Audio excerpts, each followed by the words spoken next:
Après 17 ans d'activité en Côte d'Ivoire, Orange Money a atteint 40 millions de clients actifs, marquant ainsi un tournant majeur pour la plateforme.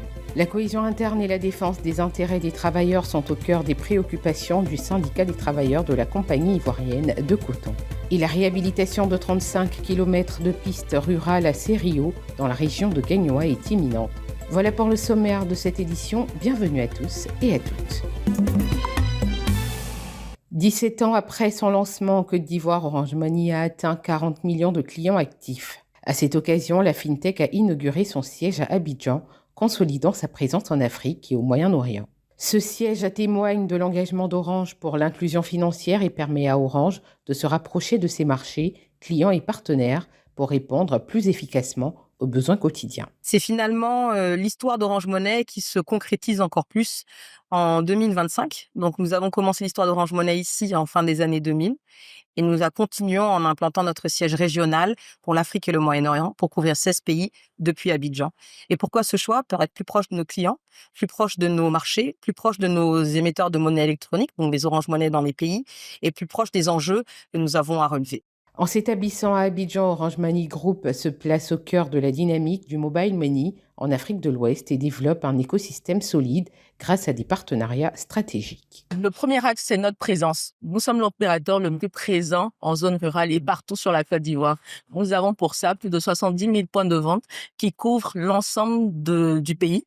Donc, quelle que soit la ville, la sous-préfecture, le village, vous allez trouver au moins un point de vente Orange Money. Et c'est ça notre force.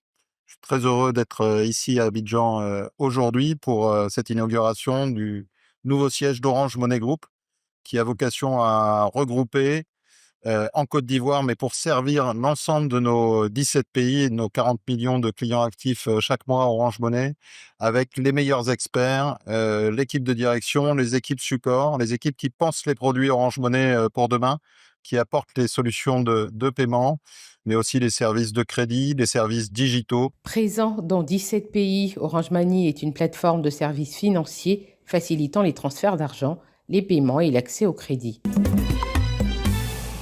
L'Assemblée générale du syndicat des travailleurs de la compagnie ivoirienne de coton avait pour objectif de renforcer la cohésion interne, défendre les intérêts des travailleurs et dynamiser la productivité de l'entreprise.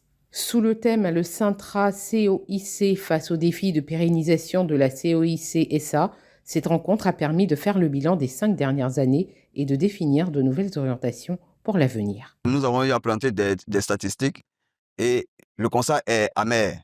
Il y a assez de défis.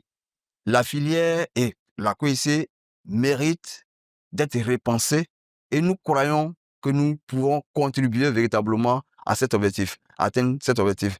Et aussi, les conditions de travail de nos camarades qui se plaignent sur le terrain, ce qui est réel, parce qu'il y a des difficultés, nous allons prendre le soin quand même de présenter certaines doléances pour que les conditions de vie et de travail s'améliorent. Toujours, il faut encourager les syndicats parce que c'est eux qui sont très proches de l'action. Nous, on est un peu éloignés. On est informés par les syndicats de ce qui peut se passer au sein des entreprises. On est très loin de l'action. Quand les syndicalistes viennent nous informer, c'est là nous on entreprend les actions d'enquête, écoute, enquête, pour pouvoir mener à bien notre travail. Créé en 2014 à Korogo, le Sintra COIC joue un rôle clé dans la coordination et la discipline des actions en faveur des travailleurs du secteur coton, contribuant ainsi à la solidité et à la durabilité de la filière. Le cinéma africain accueille un film bouleversant, Lala, produit par Hors Série Afrique, projeté en avant-première le 19 février 2025 au Cinéma Majestic du Sofitel Hôtel Ivoire Abidjan. Ce long métrage explore les thématiques du trafic humain, de la prostitution et des violences faites aux femmes dans un contexte social difficile. Dans toutes les villes africaines, il y a eu Lala. Ce soit peut-être une voisine, soit peut-être une sœur, une cousine. Et les situations sont tellement délicates et difficiles que nous voyons qu'il y a beaucoup de choses qui se passent dans nos sociétés. Donc, nous avons voulu traiter de ce sujet qui est très sensible et délicat,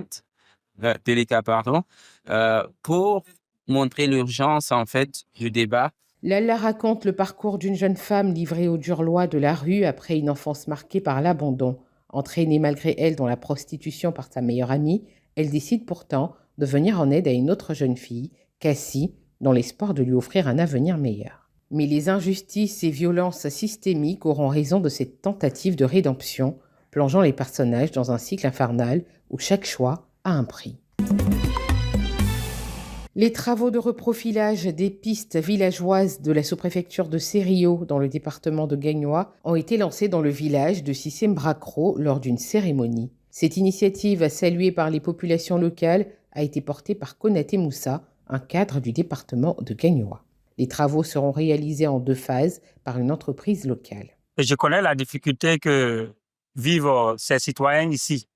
Ces citoyens qui sont égaux à tous les citoyens de la Côte d'Ivoire, mais qui ne bénéficient pas des ressources nécessaires qui leur permettent de vaguer librement à leurs occupations.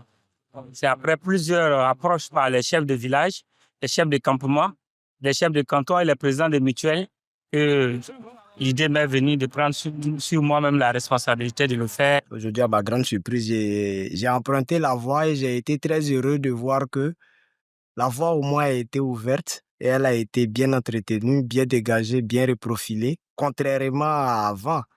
Parce qu'avant, emprunter cette voie-là, surtout avec un enfant que j'ai derrière moi, c'était une crainte.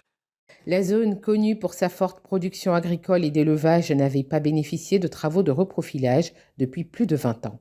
Les chefs de village ont chaleureusement salué cette initiative. C'est la fin de cette édition. Merci d'avoir été avec nous. L'information continue sur 7info et sur www.7info.ci.